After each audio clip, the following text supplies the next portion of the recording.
After years of war and lawlessness, Afghanistan today produces 90% of the world's opium, according to Interpol. Opium is the raw material from which heroin is made.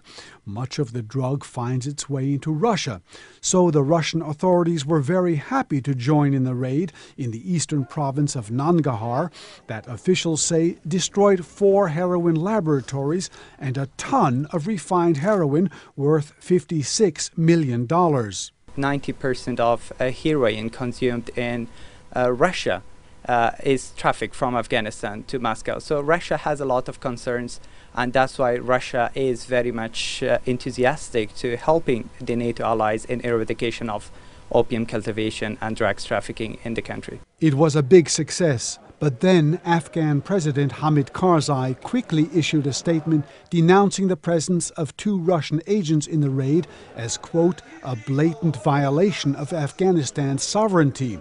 Afghan officials say they were not informed the Russians would take part. And so we extend the same request to the Russian Federation to coordinate their operations with the government of Afghanistan and to inform us ahead of time so that our such joint operations are effective and at the same time do not encroach on Afghanistan's sovereignty. Analysts say President Karzai's statement should be taken at face value, but was also meant to reassure his domestic audience that there is no question of inviting Russian troops back into the country 2 decades after the end of Russia's brutal occupation. Still, these analysts say, Mr. Karzai has reasons to welcome Russian help against heroin production in his country.